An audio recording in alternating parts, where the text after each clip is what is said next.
the Gospel is chosen deliberately for St. Elizabeth of Hungary because this was a characteristic of her life, seeing the Lord in the one that he was present in and suffering in. She herself suffered a lot. Being in the whole area of public life, she had to do her best. In that situation, kings and queens often had a difficult life because marriages might be arranged for political reasons, and the result might be that the husband might not be all that faithful, and that was what was going on here. And this queen was actually quite remarkable insofar as she took care of the education even of the sons born out of marriage to her naughty husband. And so this was real heroic charity already within the family and bearing all that was going on before her eyes.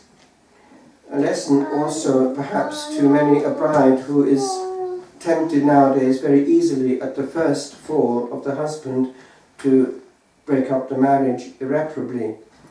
There is sometimes the other avenue which perhaps ought to be explored. It was the sanctification of this great saint. And also she did not defend herself when accused unjustly.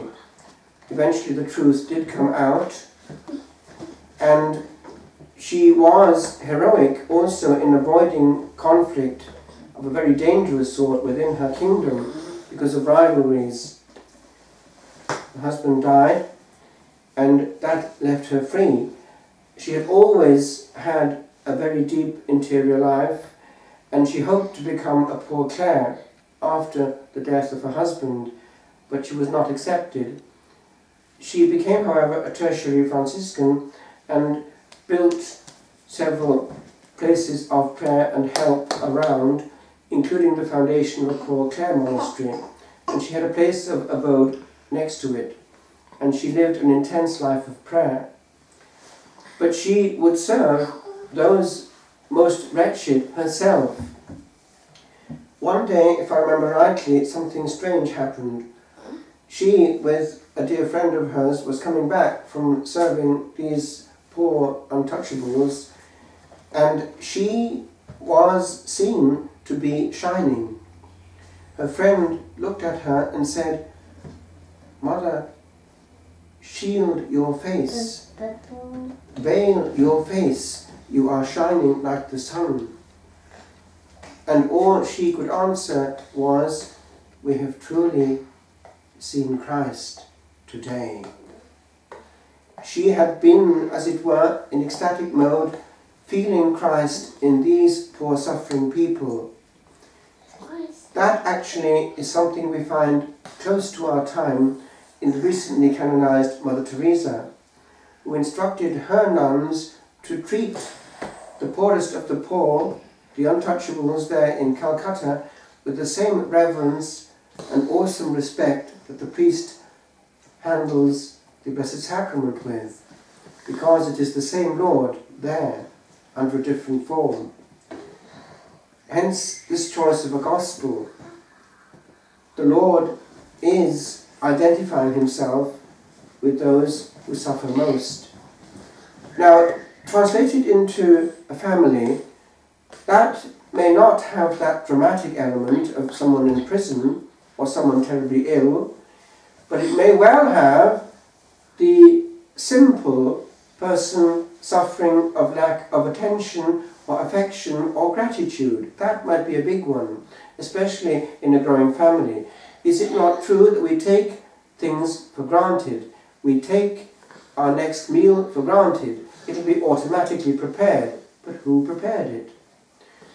I remember in student days, a student who was doing something similar to myself in university and hoping to enter a monastery afterwards, commented after we'd come away from tea in our place one day, "Your father always says, 'Diolch yn fawr,' thank you very much.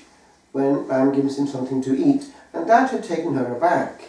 Obviously it wasn't always the case elsewhere, but it's something that is important. Never take an act of kindness for granted. And also be ingenious about creating acts of kindness yourself. Remember now, our sanctity normally is not made of massive things, but a heap of little things that nobody notices, but actually everyone notices. In the end, we create an atmosphere, and that's the bit that people remember.